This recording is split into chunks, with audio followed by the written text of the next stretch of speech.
You know that one person you catch on the phone and they only call you to complain when they need something and they just spew words at you nonstop and it's all about them and it's not about you and you can't even get a word in and then they just say, okay, goodbye, click. I think that's how God sometimes feels when we pray.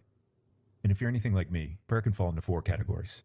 Either it's dry and stale like a dried out old bagel, or we say the same things over and over again like a broken record, or we treat God like some giant vending machine in the sky where I put a little something in and get a little something out. Or worse, prayer becomes the most annoying chore or obligation possible, like vacuuming the entire house when it's 9,000 degrees outside. Whatever it is, we're going to stop praying. And once we stop praying, it's like when we stop watering the plant. Our faith dies. So I just wanted to pass along some thoughts and techniques I've picked up along the way that have helped me break out of all these and really helped me take my prayer a little deeper. Now, I'm not going to just give you some fancy definition of prayer because I don't really think you can capture it just with some words. So instead, I'm going to give you a picture. To me, this is prayer. And this will make more sense as we go along, but if I had to put words to it, I would say it's the mutual emptying or pouring out of one heart into another until the 2 hearts become one. And oh, by the way, one of those hearts happens to be God's.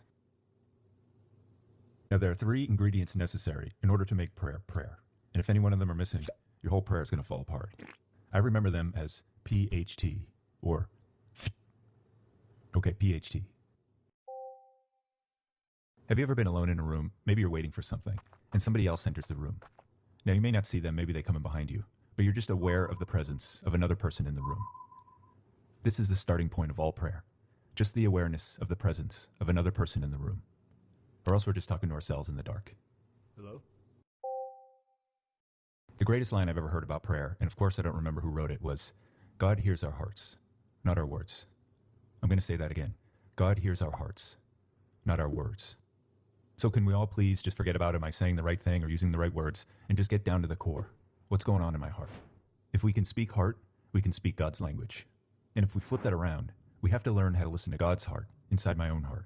And not for any words or feelings or signs, but in very subtle and gentle inspirations or movements in my heart, and those aha moments of clarity in my soul. And once we master this very delicate language of heart, that's when we're talking to God. Okay, you really got to bear with me on this one. Remember those old diving suits where the guy in the bottom was completely dependent on the guy in the top? The guy in the top had to pump all the air down to the guy in the bottom, and if the guy in the bottom ever wanted to come up, he had to tug the rope and just hope and pray that the guy on top would see it and pull him up.